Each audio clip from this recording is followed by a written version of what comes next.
नमस्कार दोस्तों, मैं राजेश अग्रवाल पन्ना कंपटीशन क्लासेस में आपका स्वागत करता हूं। प्राचीन भारत की लेक्चर सीरीज में लेक्चर नंबर 36 में आज बात करनी है अपने को महाजनपद काल का भाग 5। महाजनपद काल के भाग 5 में आज बात करनी है मगध महाजनपद का उदय। मगध एक कैसे महाजनपद से एक राज्य बन गया और राज्य से कैसे एक साम्राज्य बन गया, इसके बारे में डिटेल चर्चा होनी है अब अगले इस लेक्चर में और अगले लेक्चर्स में। ठीक है, तो मगध महाजनपद, वैसे तो 16 महाजनपद थे, लेकिन 16 महाजनपद में मगध महाजनपद में ऐसा क्या था जो वो बाकी के 15 महाजनपद के मुकाबले काफी आगे निकल गया और एक साम्राज्य के रूप में विस्तृत हो गया और बाकी के सारे महाजनपद उसमें मिलते चले गए। ठीक है, तो मगध महाजनपद के आगे बढ़ने के निम्नलिखित कारण थे। अगर आप किसी एग्जाम के मेंस को लिखना चाहते हैं तो उस कारण को मैंने एक लेटर से, एक शब्द से बना रखा है, अभिसार। आर्थिक कारण, बी से मतलब भौगोलिक कारण, सा से मतलब सामाजिक कारण और सांस्कृतिक कारण और रा से मतलब राजनीतिक कारण। ठीक है, तो इस तरीके से आप याद कर सकते हैं कि आर्थिक कारण, भौगोलिक कारण, सामाजिक सांस्कृतिक कारण और राजनीतिक कारण। सबसे पहले बात, इसके बारे में शुरुआती चर्चा हो चुकी है, बस एक रिवीजन टाइप का दोस्तों इसमें आपको चाहिए। जैसे आर्थिक कारण पे बात करें तो गंगा तथा उसकी सहायक नदियों जैसे गंडक थी, सोन, पुनपुन, गंगा एवं उसकी सहायक नदियां गंडक, सोन, पुनपुन आदि होने के कारण यहाँ पे गंगा नदी की घाटी में बहुत बढ़िया उपजाऊ कृषि होती थी, तो कृषि की दशाएं अनुकूल थी, खूब पानी था। धान की रोपणी पद्धति प्रचलित थी। धान की रोपणी पद्धति होने से धान की बेहतरीन बहुत पैदावार होती थी और धान जो है वो कहीं ना कहीं प्रजनन शक्ति में वृद्धि करती है। जो चावल का उपभोग होता है वो प्रजनन शक्ति में वृद्धि करता है, जिससे जनसंख्या बढ़ी और सेना की शक्ति बढ़ी। ठीक है, तो ये पॉइंट अगर आप लिखेंगे मेंस में तो निश्चित तौर पे आपको अच्छे नंबर मिलेंगे। तो धान की रोपणी पद्धति से धान की पैदावार बढ़ी, जिससे धान का उपभोग बढ़ा और उस उपभोग से प्रजनन क्षमता बढ़ी, प्रजनन क्षमता से सैन्य शक्ति में वृद्धि हुई। कृषि पंचांगों का विकास पहले पढ़ा चुका हूं। बहुकिस्मी फसलों की जानकारी होने लगी थी। पाली और प्राकृत ग्रंथों में खाद का उल्लेख भी था। पाली मतलब बुद्ध, प्राकृत मतलब जैन। ठीक है, तो पाली भाषा में बुद्ध ने बात करी थी, जैनों ने प्राकृत भाषा में बात करी थी, तो उन ग्रंथों में खाद का उल्लेख था। रोपणी पद्धति की जानकारी, जो धान की रोपणी पद्धति की जानकारी है दोस्तों, वो सबसे पहले गठबेरिया तथा पिपरहवा से मिलती है। गठबेरिया तथा पिपरहवा से मिलती है धान की रोपणी पद्धति की, है ना। रोपणी पद्धति समझते हैं धान की रोपणी पद्धति आपने देखा होगा, खेतों में कीचड़ में पानी में लोग, किसान जो है रहता है और धान के छोटे छोटे पौधों को रोपता है, बहुत घना रोपता है, बेहतरीन पैदावार आती है धान की, वो रोपणी पद्धति कहलाती है। लोहे के कारण गहरी जुताई संभव हो सकी, निराई, गुड़ाई, जुताई ये सब संभव हो सकी, अधिक उत्पादन हुआ। अधिक उत्पादन के कारण आय में वृद्धि हुई, प्रशासन आया, सुदृढ़ कर व्यवस्था आई, सैन्य व्यवस्था बनी, शिल्प, व्यापार, वाणिज्य का विकास हुआ, लोगों का पेट भरा। जब लोगों का पेट अच्छे से, भूख लोगों की समाप्त हुई, बढ़िया पेट भरा रहता था, तो लोगों में फिर विशेषज्ञता का विकास हुआ। ये इंपॉर्टेंट बात है। और विशेषज्ञता जब विकसित होती है किसी में तो वो अपना 100% देने की कोशिश करता है, तो बहुत विशेषज्ञ लोग आए। मगध में लोहे की खदानें भी थी, तांबे की खदानें थी, हाथी बहुत ज्यादा संख्या में थे मगध में, जंगल बहुत थे, जंगल होने से लकड़ी ज्यादा थी, लकड़ी ज्यादा होने से लकड़ी के रथ बनते थे, जिससे अश्व सेना भी मजबूत हुई उनकी। सारे छोटे छोटे कारण मिलकर एक बड़ी सेना, बड़ा मगध बना रहे हैं दोस्तों। और लकड़ी का व्यापार भी होता था, लकड़ी से बने जो औजार हैं और दूसरी चीजें हैं, सामग्री, उसका व्यापार होता था। मुद्रा का प्रचलन होने लगा। आहत सिक्के, पंच मार्क कॉइन्स पढ़ा चुका हूं, कहार्पण या काशार्पण। श्रेणियों का विकास, श्रेणी क्रम, श्रेणी धर्म, सार्थवाह, ये सब पुराने लेक्चर्स में पढ़ा चुका हूं। तो ये सारी चीजें जो है वो आर्थिक कारण में आ जाती हैं। दूसरा कारण दोस्तों था भौगोलिक कारण। मगध की राजधानी जो राजगृह या गिरिब्रज थी वो 5 पहाड़ियों से घिरा स्थान था, सुरक्षित स्थान था, जल्दी से कोई आक्रमण नहीं कर सकता था। अगर वहां अंदर आ जाएगा तो वो बाहर नहीं जा पाएगा शत्रु। ठीक है, तो जल्दी से आक्रमण नहीं कर सकते थे। गिरिब्रज या राजगृह की पहाड़ियां आपने पढ़ी ही होंगी, राजगृह की पहाड़ियां, तो 5 पहाड़ियों से घिरा हुआ क्षेत्र था गिरिब्रज या राजगृह, जो कि मगध की राजधानी था तत्कालीन। नई राजधानी पाटलिपुत्र भी जो बनाई थी उन्होंने, वो नदी दुर्ग के रूप में थी। नदी दुर्ग मतलब पाटलिपुत्र के चारों तरफ अच्छा गहरा गड्ढा और 30-30 मीटर चौड़ा और काफी गहरा गड्ढा, 100-100 मीटर चौड़ा, 30-30 फीट गहरा गड्ढा जिसमें पानी भरा है, चारों तरफ से पाटलिपुत्र के दुश्मन आ ही नहीं सकता है, तो वो नदी दुर्ग कहलाता है।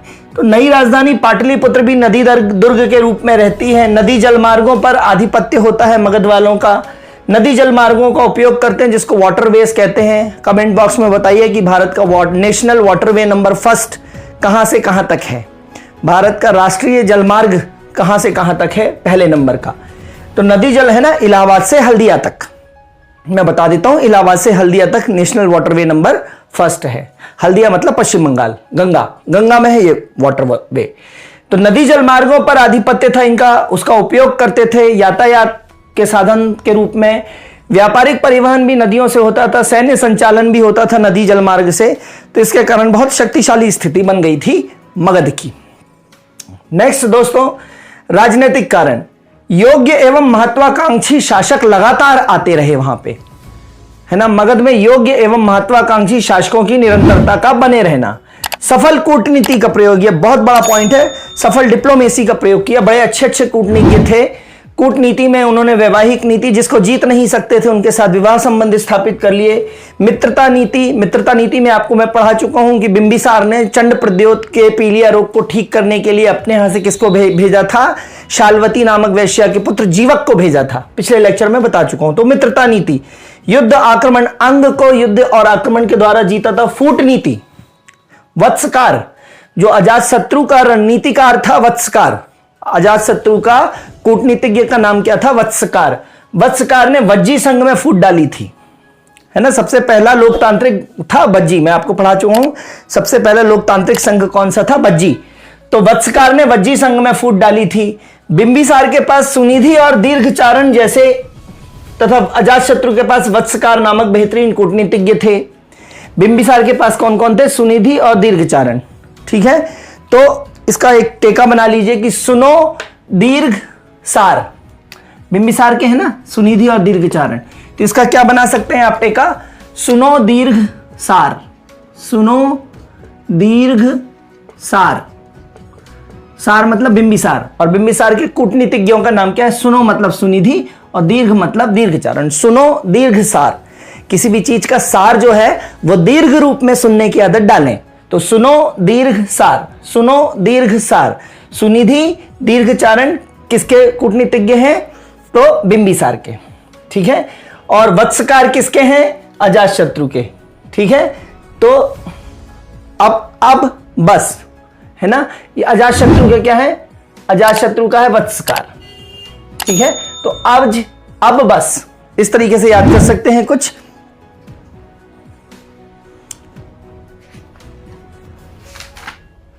है ना। आजा बस, आजा, अजातशत्रु का आजा बस, आजा बस। तो ये कूटनीतिज्ञ है। मगध के शासक जो है वो सैन्य शक्ति की सर्वोच्चता में विश्वास रखते थे। वो तो ये जानते थे कि आपके पास सैन्य शक्ति प्रबल है तो आप सब कुछ हैं, अदरवाइज कुछ नहीं है। तो मगध शासक जो है वो सैन्य शक्ति की सर्वोच्चता में विश्वास रखते थे। फिर चौथा सांस्कृतिक कारण, तो मगध का आर्यनाइजेशन, मगध का आर्यीकरण सबसे अंत में हुआ, क्योंकि मगध सबसे पूर्व में है और आर्य जो है वो सरस्वती नदी से चले आ रहे थे। फिर उत्तर वैदिक आर्य जो थे वो गंगा के इस तरफ तक रहे आए, गंगा के पश्चिम तक रहे आए। फिर जो मगध और अंग है वो गंगा के पूर्व की तरफ है। तो मगध के लोगों पे आर्यों का प्रभाव बहुत बाद में पड़ा, जिसके कारण उनमें वैदिक रूढ़िवादिता नहीं आई, है ना। और वो समुद्री व्यापार को भी अच्छा मानते थे। पर स्त्री गमन अर्थात वेश्यावृत्ति को भी परमिशन थी, जिसके कारण व्यापारी कई सालों तक विदेश में रहे आते थे। तो व्यापार फला फूला।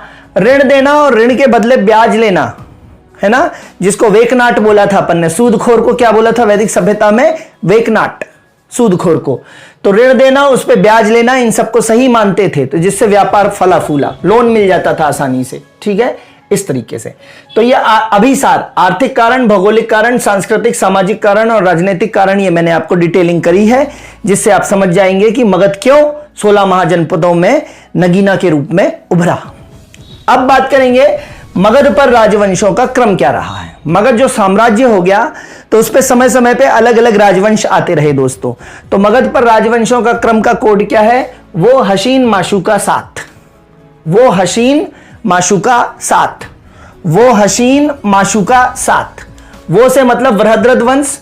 पुराणों तथा महाभारत में सिर्फ बृहद्रथ वंश का उल्लेख है, जिसका शासक बृहद्रथ था, एक ही शासक था। तो ये बहुत सारी बुक्स में आपको नहीं मिलता दोस्तों। ठीक है, स्क्रीनशॉट ले लीजिए दोस्तों, इसका स्क्रीनशॉट ले लीजिए जल्दी से दोस्तों आपके नोट्स के लिए।